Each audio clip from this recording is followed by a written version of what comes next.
우리 부부는 맞벌이로 현재 딸 한 명을 키우고 있습니다. 남편에게는 형님이 한 분 계신데요. 눈이 많이 높은 편이라 우리가 결혼을 하고 난 뒤에도 한동안 결혼을 안 하고 있었습니다. 시부모님은 그 부분에 걱정이 많은 편이었고요. 그러던 어느 날 아주버님이 결혼할 사람이라며 가족들에게 예비 형님을 소개해 줬어요. 아주버님과 예비 형님의 나이 차이가 무려 7살이나 났었기에 예비 형님의 나이가 저보다 4살이나 어렸어요. 그 부분에 있어서 불편한 점이 없다고 하면 거짓말이겠지만 자주 볼 사이가 아니었기에 크게 신경 쓰지 않으려고 노력했습니다. 사실 우리 시댁 식구들은 큰 행사가 있지 않으면 모이거나 그러진 않았거든요. 시어머님 자체가 워낙 조용조용 하셨는데요. 그냥 각자 알아서 잘 살라고 생각하시는 그런 분이셨거든요. 그랬기에 우리도 굳이 일부러 시댁을 찾아가거나 그러지는 않았고요. 우리 딸이 태어났을 때도 시어머님만 딱 한 번 손녀의 얼굴을 보러 왔을 뿐 크게 관여하지 않았습니다. 하지만 저는 그런 시어머님이 오히려 편했다고 해야 할까요? 그런데 형님은 그런 우리와는 전혀 다른 그런 사람이었어요. 아주버님과 형님이 결혼을 하고 난 뒤 이런저런 사건이 터지기 시작했는데요.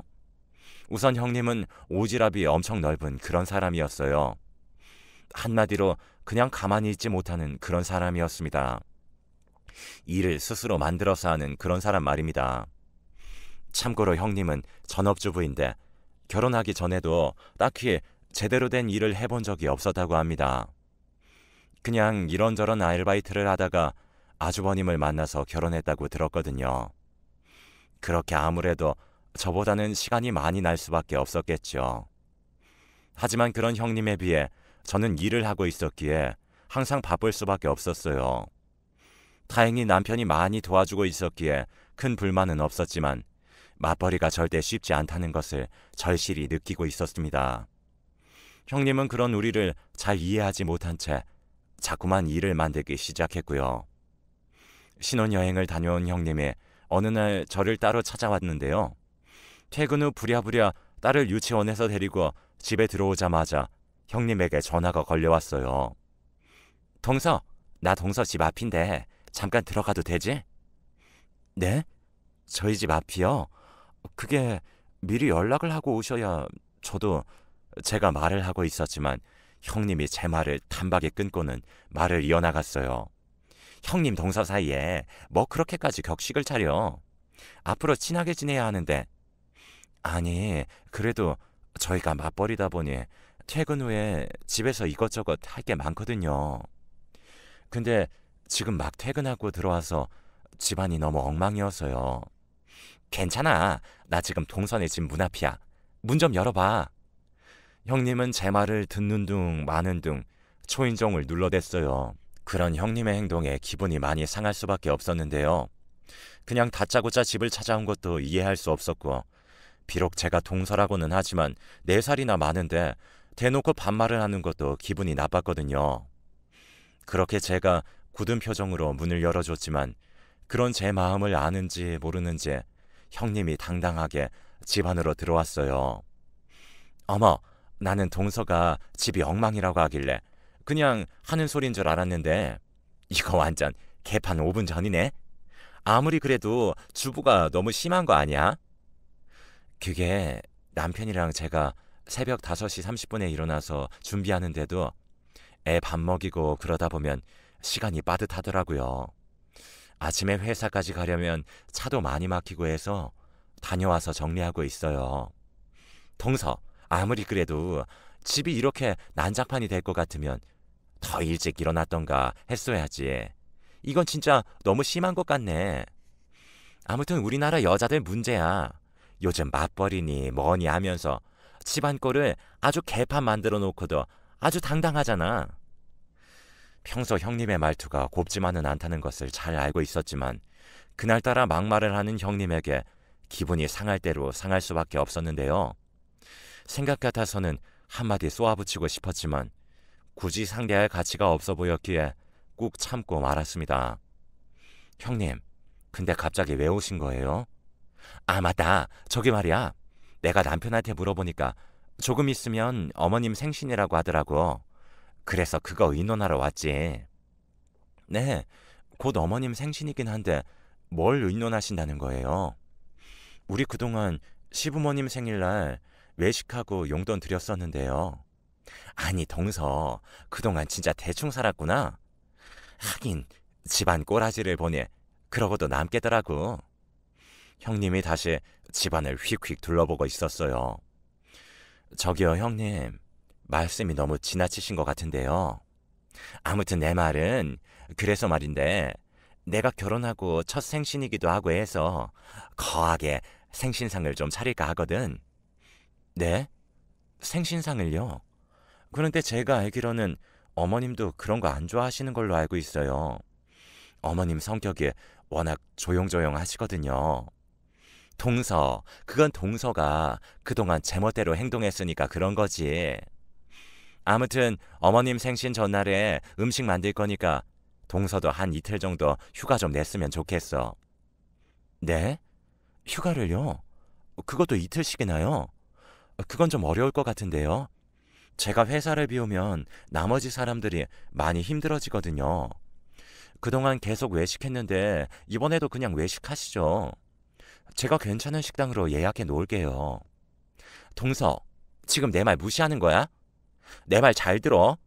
앞으로 내가 맏며느리로서 집안 기강을 다 잡을 테니까 그런 줄 알고 있어. 가만히 지켜보니 그동안 집안이 아주 개판이었더라고. 형님, 아무튼 저는 시간 내기 힘들 것 같아요. 제가 약간은 단호한 표정으로 말을 했고 형님은 씩씩거리면서 돌아갔는데요. 그 뒤에 집에 돌아가서 아주버님한테 뭐라고 했던 것인지 집안이 발칵 뒤집어지고 말았습니다. 형님 말로는 제가 나이가 어리다고 형님을 무시했다고 하면서 울고불고 난리가 났다고 하는데요. 남편이 난감한 표정으로 제게 물었어요. 참 골치 아프네. 당신이 그렇게 말할 리가 없는데. 형수님이 억지 부리는 거지? 그러게, 나도 참 난감하네. 남편은 무슨 일이 있었는지 알겠다는 그런 표정이었어요. 우선은 남편이 전적으로 제 편을 들어줘서 아무래도 마음이 조금 풀렸기에 제가 하루 정도는 휴가를 내겠다고 했습니다. 그런데 그때 시어머님 생신상을 차리려다가 아주 기가 막힌 일을 겪어야만 했는데요. 형님은 음식을 해야 한다며 생신 전날 형님 집으로 저를 불렀어요. 그렇게 형님 집으로 갔는데 재료 준비가 하나도 안 되어 있는 게 아니겠습니까? 형님, 재료도 준비 안 해놓으신 거예요? 형님이 재료는 다 준비해 놓는다고 하셨잖아요. 그게 말이야. 동서 오면 같이 갈까 해서 그랬지. 얼른 가서 재료부터 사오자. 대체 뭘 사야 할지 모르겠더라고. 라며 제 손을 잡아 끌었고 음식 재료를 사서 계산할 시간이 되자 화장실이 급하다며 급히 화장실로 휙 들어가 버렸어요. 결국 제 카드로 결제를 한 다음 형님 집에서 음식을 하기 시작했는데요. 정말이지 형님은 진짜 이상한 그런 사람이었어요. 음식을 하는 내내 저를 불러댔거든요. 동서, 이 전 어떻게 부치는 거야? 이것 좀 봐줘봐. 형님, 저한테 갈비 재우라면서요. 아니, 우선 이것부터 쭉 하면 되는 거잖아. 그렇게 제가 전을 부치고 있으면 또다시 저를 불렀어요. 동서, 미역국 끓일 때 미역이랑 소고기 넣고 그냥 끓이면 되는 거야? 아니요, 저는 참기름에 한번 볶아서 끓이긴 하는데. 그럼 동서가 해봐. 라며 하나부터 열까지 저를 부려먹기 바빴어요. 시간이 지날수록 화가 치밀어 오르기 시작했는데요. 형님, 제가 보니 음식도 잘 못하시는 것 같은데 왜 굳이 집에서 생신상을 차린다고 하신 거예요? 어머, 그게 무슨 말이야? 나 지금 요리하고 있는 거 안 보여? 시간 없으니까 얼른 하기나 해. 그렇게 어찌저찌 생신상을 차리긴 했지만 거진 다 제가 했다고 해도 과언이 아닐 정도였어요. 하지만 형님은 시댁 가족들에게 한껏 생색까지 내면서 말을 했어요. 제 음식 솜씨가 많이 부족하긴 하지만 많이 드세요. 앞으로도 제가 매년 생신상 차려드릴게요. 제가 들어보니 동서는 생신상도 한번 차려드린 적 없다고 하더라고요. 동서가 원래 좀 개념이 없다고 해야 하나? 그렇더라고요. 앞으로는 제가 기강을 바로잡을 테니까 아무 걱정하지 마세요. 형님이 입에서 나오는 대로 마구마구 말을 하고 있었는데요. 음식을 먹던 우리 남편이 한마디를 했습니다. 이거 우리 아내가 한 맛이랑 완전 똑같은데? 혹시 당신이 다 한 거야? 도련님, 무슨 그런 말을 하세요? 동서가 다 하다니요. 아니, 저는 그냥 그렇다는 거죠. 평소 우리 아내가 해주는 맛하고 너무 똑같은 것 같아서 그래요. 남편은 형님을 한껏 노려보며 말을 했고 형님이 잔뜩 화가 난 양 미간을 찌푸린 채 아주버님 옆구리를 꽂고 찔러댔지만 눈치 없는 아주버님은 그저 음식만 먹을 뿐이었어요. 그도 그럴 수밖에 없었던 것이 모든 음식이 제 손을 거쳐서 나왔기에 남편이 그런 말을 할 수밖에요. 거기다 그동안 형님의 만행을 알고 있었던지라 남편이 더 그랬던 것 같습니다. 그날 집에 돌아온 남편이 조용히 한마디를 했는데요. 당신 불편하면 앞으로 형수님 전화 받지 마. 내가 딱 보니 형은 관심 없어 보이거든. 저러다 언제 한번 엄마 성질 잘못 건드리면 나중에 정말 감당 안 될 텐데. 어머님이? 어머님같이 조용조용하신 분은 안 그러실 것 같아. 그건 일반적인 사람한테는 안 그러는 거지. 그런데 우리 엄마 성격 잘못 건드리면 그날은 그냥 아웃이야, 아웃. 근데 형수님이 지금 그 경계선을 넘나들고 있는 것 같아. 남편이 알 수 없는 말을 하며 고개를 절레절레 흔들고 있었어요. 하지만 그 뒤에도 형님은 제게 시시때때로 전화를 해서는 힘들게 했는데요. 그러다가 어느 날 형님이 어마어마한 일을 벌였습니다. 우리 시댁은 김장을 하지 않습니다. 전에도 말씀드렸듯이 시어머님은 딱히 일을 벌이거나 하는 스타일이 아니세요. 결혼하자마자 제게 물어보셨거든요. 넌 김장에 대해 어떻게 생각하니? 우리 집은 김장을 따로 안 하거든. 그래서 말인데 난 다른 시어머니들처럼 김장 같은 거에서 아들 며느리 집에 갖다 나르거나 그러지 않을 거다. 그런 부분은 너무 기분 나쁘게 생각하지 않았으면 좋겠구나. 너도 알다시피 식구가 많은 것도 아니고 우린 아는 사람한테 김치 사서 먹고 있거든. 내가 허리 디스크 때문에 고생한 뒤로 그렇게 하기로 했다. 저는 상관없어요. 어머님, 저희도 김치 사서 먹을게요. 그래, 니들도 식구가 많은 것도 아니고 그게 나을지도 모르겠구나. 거기다 내가 보니 김치 하다가 사달라는 집이 한둘이 아니야. 그럴 바에는 그냥 안 하고 마는 게 낫지. 난 도대체 이해가 안 되는구나. 그렇다고 해서 친정엄마한테 시켜 먹지 말고. 이 김장이 보통 힘든 게 아니거든. 알겠어요, 어머님. 그렇게 우리는 시어머님이 잘 아는 분에게 김치를 사서 먹고 있었습니다. 그 부분에 대해서 시어머님이 형님에게도 미리 말을 했었고요. 그런데 형님이 대형 사고를 쳤답니다.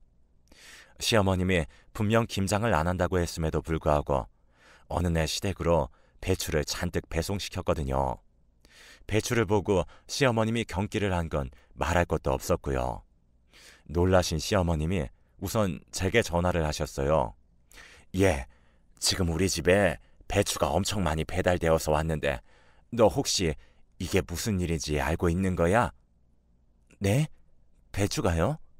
아니요, 저도 잘 모르겠는데요. 근데 얼마 전에 형님이 제게 전화해서 김장 얘기를 꺼낸 적은 있었어요.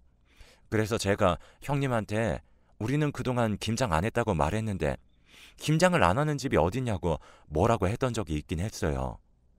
근데 저도 바빠서 잊고 있었고요. 어머님, 제가 형님한테 전화해볼까요? 아니다. 너 바쁠 텐데 내가 전화해보마. 내가 그렇게 일렀는데. 그쯤에서 시어머님도 화가 많이 나신 모양이신지 말을 아끼는 그런 모습이었어요. 그렇게 퇴근 후 제가 시어머니께 전화를 드렸는데요. 시어머님이 땅에 꺼져라 한숨을 내쉬고 계셨어요. 아니, 직접 김장을 한다고 배추를 이렇게나 많이 보냈지 뭐니. 지금 베란다에 배추가 한가득이다. 이를 어쩌면 좋니 그래? 형님은 뭐라고 하는데요? 걱정 말라고 하지. 내일 자기가 와서 다 한다고. 근데 저걸 혼자서 어떻게 다 한다는 건지 걱정이 태산이구나. 어머님, 어차피 내일 주말이니까 저도 넘어갈게요. 너무 걱정하지 마세요. 됐다. 네가 뭐하러 와? 집안일에 애까지 챙기느라 너도 힘들 텐데 아무리 그래도 형님 혼자 못할 것 같은데요. 그러다 어머님 허리 잘못되실까 봐 걱정도 되고요. 제가 내일 아침 일찍 넘어갈게요. 물론 그날 저녁 형님이 제게 전화를 해서는 다음날 시댁으로 오라고 통보를 하긴 했습니다. 그렇게 다음날 시댁으로 갔는데요. 거실에 들어서던 남편과 제가 기겁을 하고 말았답니다. 시댁 주방부터 거실까지 눈뜨고 볼 수 없을 정도로 완전히 난장판이 나 있었거든요. 시어머님의 얼굴은 이미 울상이 된 채 애처로운 표정으로 넋을 놓고 있었고요. 그 모습에 남편과 제가 우선 급히 정리를 해서 배추를 씻고 절이기 시작했는데요. 배추를 절이는 모습을 보더니 형님이 조용히 물었어요. 동서, 배추는 한두 시간만 절이면 되는 거지? 네? 아니 형님, 그게 무슨 말씀이세요? 배추를 어떻게 한두 시간 만에 절여요? 보통 못해도 반나절은 절여놔야 되는 걸로 알고 있어요. 그래서 요즘은 절인 배추도 많이들 사던데 왜 굳이 그냥 배추를 사셨어요? 근데 혹시 형님, 김장 한 번도 안 해보신 건 아닌 거죠? 내가 안 해보긴 뭘 안 해봐. 해봤거든? 그리고 절인 배추는 나도 알거든? 근데 그게 훨씬 비싸던데 나 원참 그걸 왜 사? 동서는 가끔 보면 경제관념이 없는 것 같아. 형님이 저를 있는 대로 노려보고 있었어요. 그 뒤에 일어난 일은 길게 설명하고 싶지도 않습니다. 한마디로 형님은 김장의 김자도 모르는 그런 사람이었거든요. 결국에는 이틀에 걸쳐 시부모님과 우리 부부가 다 했다고 해도 과언이 아니었거든요. 거기다 시어머님은 고질병이었던 허리에 문제까지 생겨서 한동안 병원에서 물리치료뿐만이 아니라 정밀검사까지 받아야만 했습니다. 하지만 시어머님은 형님한테 아무런 말도 하지 않았는데요. 평소 시어머님의 성격이 싫은 소리를 잘 못하는 그런 분이었거든요. 그리고 그날 이후 형님한테 대일 대로 대인 저는 더 이상 형님에게 놀아날 생각이 없었기에 은근슬쩍 발을 빼고는 그냥 모른 척하곤 했습니다. 그런데 제가 자꾸 연락을 피하자 기분이 상했던지 형님이 말도 안 되는 행동을 하기 시작했어요. 어느 날 제 친구가 인터넷에 올라온 내용을 제게 보내왔는데요. 아무리 읽어봐도 우리 시댁 이야기가 확실해 보였거든요. 내용을 자세히 읽어보니 대부분의 내용들이 제 뒷담화를 넘어서 욕을 하는 그런 내용들이었습니다. 한마디로 하면 나이 많은 게 무슨 자랑도 아니고 손 아랫동서가 나이 많다고 형님인 자기를 무시한다는 그런 말들이었거든요. 거기다 시어머님 욕도 있었는데 자기가 김장부터 이것저것 다 챙겨드렸는데도 수고했다는 말 한마디가 없는 냉혈아니다. 이래서 사람들이 시어머니라고 하면 치를 떠는가 보다. 이러한 말도 있었습니다. 아무리 봐도 우리 시댁 이야기 같았기에 친구가 알려준 카페로 들어가서 그 아이디로 적혀있는 글을 읽어봤더니 형님이 쓴 게 확실하다는 생각이 들었습니다. 그 글을 남편에게 보여줬는데 남편도 팡팡 뛰고 난리가 났었고요. 거기다 그 사실을 알고 시부모님도 난리가 났는데요. 인터넷에 시댁 가족들을 완전히 이상한 사람들로 글을 써놨기에 기가 막혀 하셨거든요. 그 뒤에 시부모님이 형님을 불러다 뭐라고 했던 모양인데 형님은 본인이 아니라는 말만 되풀이할 뿐 억울하다고만 했다네요. 자기라는 증거가 어디 있냐고 하면서 말이죠. 그렇게 저는 형님을 완전히 무시하기로 했습니다. 아예 전화번호를 차단해버렸거든요. 그리고 형님이 만든 시댁 단톡방도 나가버렸고요. 다만 아주버님이 제게 미안하다고 사과를 했기에 그냥 넘어갔어요. 그 뒤로는 시어머님도 형님을 좀 부담스러워하는 그런 눈치였어요. 그런데 어느 주말 남편이 놀라서 저를 불렀습니다. 여보, 이거 좀 봐. 지금 난리 났어. 왜? 무슨 일인데? 우리 집 단톡방 말이야. 거기에다 엄마가 실수를 해버리셨어. 그래서 형수님이 지금 이혼한다 만다 난리도 아니야. 단톡방? 거기 실수할 게 뭐가 있어? 아니, 엄마가 친구들한테 남길 내용을 우리 집 단톡방에 남겨다니까. 근데 그게 뭐해? 뭐가 문제될 게 있어? 엄마가 형수님 뒷담화를 한 게 문제지. 뭐? 어머님이 뒷담화를? 어머님 원래 뒷담화 그런 거 싫어하시잖아. 그러게, 내가 가만 보니 엄마도 그동안 형수가 무지 꼴보기 싫긴 했나 보네. 형수가 무지 마음에 안 든다고 썼더라고. 라며 남편이 놀라워했는데요. 그렇게 시어머님이 잘못 남긴 내용을 확인하고는 저도 깜짝 놀라고 말았답니다. 아마도 시어머님 친구분이 형님 이야기를 꺼낸 모양인데요. 우리 첫째 며느리 때문에 아주 골치가 아파 죽겠어. 뭘 그렇게 수시로 찾아와서는 생색을 내는지 모르겠어. 둘째는 진득한 맛이라도 있는데 첫째는 아주 요상하다니까. 저번에는 그 인터넷 카페인가 뭔가에다가 내 뒷담화도 하더라고. 내가 무슨 로버트같이 표정도 없고 잘해줘도 잘해주는 걸 모르는 냉혈한이라고 하질 않나. 아무튼 요즘 첫째 때문에 스트레스가 이만저만이 아니야. 문제는 시어머님이 한동안 메시지를 잘못 남긴 것을 모르셨던 것인지 계속해서 하소연을 하고 있었어요. 그 바람에 형님이 시어머님께 전화를 해서는 펄쩍펄쩍 뛰었다는데요. 그러다가는 시댁으로 쫓아가는 일까지 벌어졌습니다. 톡방의 대화를 봤던 저희 부부도 놀란 채 시댁으로 가고 말이죠. 저희가 시댁으로 들어가자마자 형님의 목소리가 들려왔어요. 제가 어머님한테 어떻게 했는데 이럴 수가 있어요? 물론 내가 말 실수한 건 미안한데 너도 나 모르게 내 뒤통수 제대로 쳤잖니. 내가 너한테 뭐 해달라고 한 것도 아니고 네가 혼자 그런 거 아니야? 그리고 내가 너한테 하지 말라고 몇 번이나 말했잖니. 거기다 내 생일상 차렸을 때도 둘째가 음식 다 한 거 우리 다 알고 있었다. 네 행동을 한번 돌아봐. 내가 괜히 그러는 건가? 넌 심지어 인터넷에 우리 가족 뒷담화도 남겨놨잖니? 라며 형님에게 쏘아붙였습니다. 그동안 시어머니께서 그렇게 화를 내는 모습은 처음이었는데요. 워낙 말수가 적은 분이었기에 그 정도 말씀하신 것만 해도 그동안 얼마나 참고 있었던 것인지 알겠더라고요. 어머님, 다른 집 시어머니들은 며느리가 그렇게 해주면 진짜 고마워하신다는데요. 근데 어머님은 너무 심하잖아요. 아니 그렇잖아요. 다른 집 며느리들은 김장한다고 하면 다들 인상부터 쓴단 말이에요. 동서만 봐도 그렇잖아요. 근데 저는 제가 스스로 알아서 한다고 했는데 어떻게 저한테 이럴 수가 있어요? 예, 난 더 이상 너랑 말 섞고 싶지 않으니까 그만 가봐라. 시어머님이 펄떡 일어나서 방 안으로 들어가셨어요. 그 바람에 형님이 더 화가 난 것 같았는데요. 씩씩거리더니만 아주버님과 함께 밖으로 나갔거든요. 우리 부부만 안절부절 못한 채 한동안 거실에 앉아 있었고요. 그런데 얼마 뒤에 형님이 사돈 어르신들과 함께 시댁으로 쳐들어왔습니다.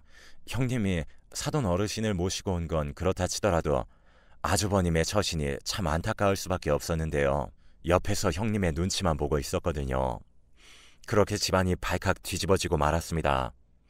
형님은 옆에서 훌쩍이고 있었고 안사돈 어른이 시어머니께 따져 물었어요. 사돈, 우리 딸이 뭘 그렇게 잘못했습니까? 우리 딸은 집안이 잘 됐으면 해서 그런 거 아니겠습니까? 사돈, 말 한번 잘했습니다. 그 집안에는 그 집안 사람들의 가풍이 있기 마련입니다. 근데 그걸 자꾸 바꾸려고 하는 게 잘못된 거 아닙니까? 제가 큰애한테 우리는 김장 안 한다고 몇 번이나 말했습니다. 근데 저한테 상의도 없이 막무가내로 배추를 다 시켜놓고는 배추 절이는 방법도 모르고 있더라 그 말입니다. 결국에는 작은 애랑 저랑 그거 다 하느라 어땠는지 아세요? 제가 허리가 안 좋아서 엄청 조심하고 있는데 그날 이후로 지금 매일같이 병원을 다니고 있습니다. 아니 그러니까 우리 딸은 집안이 잘 되길 바래서 그런 거 아닙니까? 아니 하지 말라고 하는데 왜 하냔 말입니다. 하겠다고 했으면 본인이 알아서 하던지 해야지. 항상 일만 벌여놓고 할 줄 아는 게 아무것도 없다 그 말입니다. 사돈, 시어머니한테 점수 좀 따보려고 그런 애한테 너무하는 거 아닙니까? 지금 사돈 행동은 엄연한 시어머니 갑질입니다. 잔뜩 흥분한 안사돈 어른 입에서 그 말이 툭하고 튀어나오고 말았는데요. 그 순간 시어머님의 온몸을 부들부들 떨며 간신히 화를 참고 있는 듯해 보였어요. 그 모습에 시아버님이 시어머님을 말리고 있었고요. 여보, 진정해. 제발 진정해. 사돈도 그만 가시죠. 지금 이런 상태에서 대화가 될 것 같지가 않습니다. 왜요? 제가 전곡을 찌르니까 양심에 찔려서 그러십니까? 그거 보세요. 사돈도 지금 캥기는 게 있으니까 그러는 거 아닙니까? 세상에 우리 딸 같은 애가 어딨다고 그러는 겁니까? 사돈은 양심이 없어도 너무 없는 것 같습니다.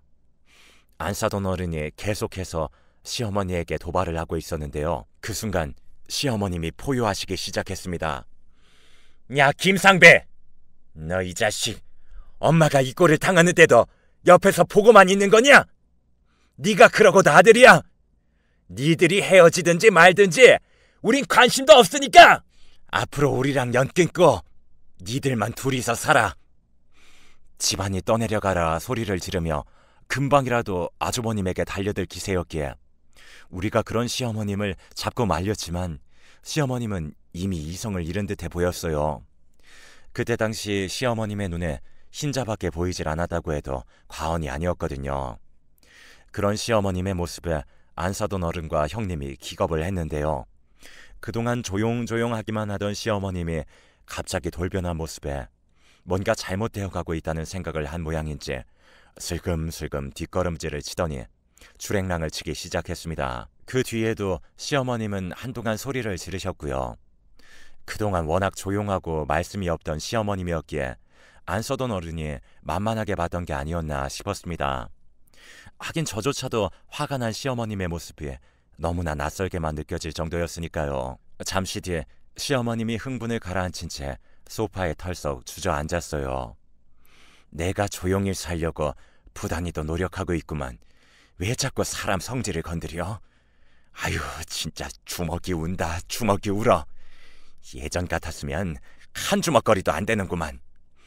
여보, 잘 참았어. 아주 잘 참았어. 내가 얼마나 조마조마했는지 몰라. 시아버님이 시어머님을 달래고 계셨어요.